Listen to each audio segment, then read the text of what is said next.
Okay, emergency कन्ट्रासेप्टिभको कुरा गरौँ आज।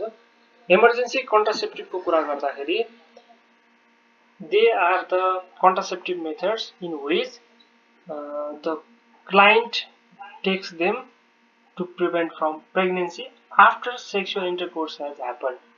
भनेको sexual intercourse unprotected sexual intercourse भयो, त्यसमा पनि भइसकेपछि फ्यामिली प्लानिङ मेथड युज गर्यो भने त्यसलाई हामीले इमर्जेन्सी कन्ट्रासेप्टिभ पिल भन्यौं है, अथवा इमर्जेन्सी कन्ट्रासेप्सन भन्यौं।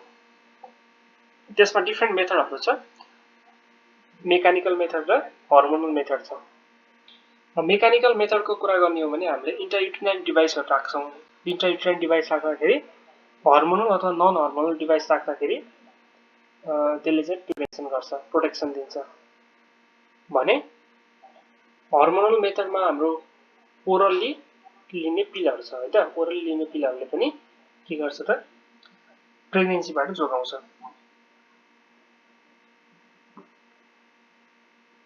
ल अब कहिले लिने त इमर्जेन्सी कन्ट्रासेप्टिभ भनेपछि सकेसम्म immediately after the sexual intercourse लिने हो, सकेसम्म इमिडिएटली लिने।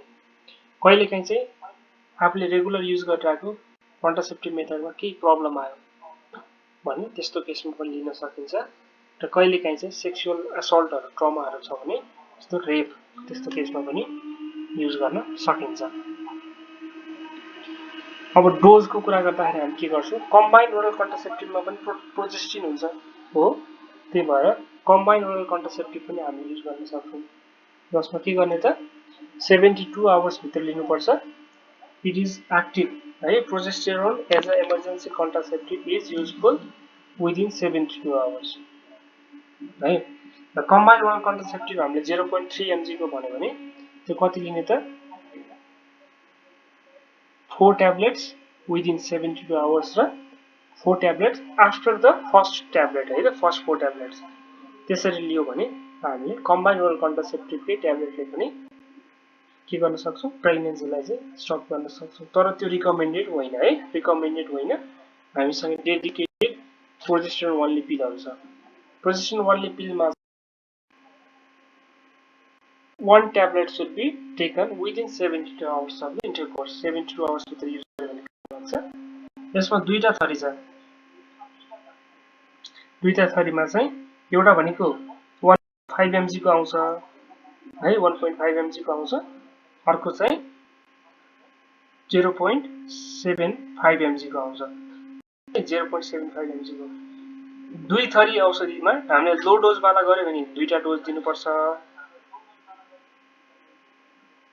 अनि हाई डोज वाला 1.5 mg को दियो भने त्यो चाहिँ के गर्नुपर्छ, सिंगल डोज दिए पुग्छ है त, सिंगल डोज दिए पुग्छ।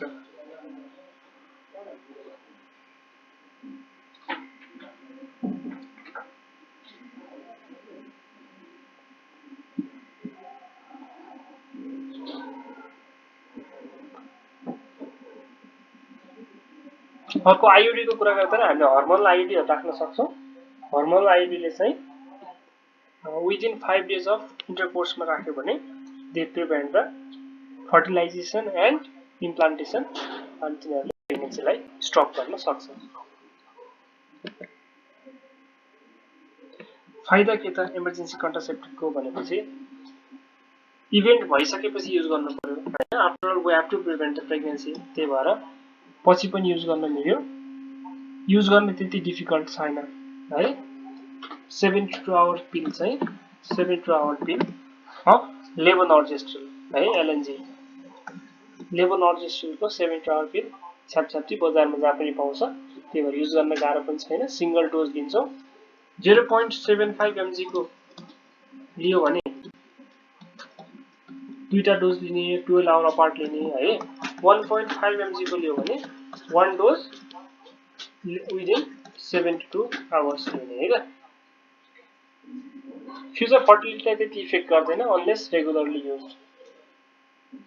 डिसएडभान्टेज चाहिँ अब यसले पनि ब्यारियर मेथड जस्तो काम गर्दैन, भनेको डिजिजहरुबाट जोगाउँदैन, तर कहिलेकाहीँ चाहिँ मे नट बी अवेलेबल।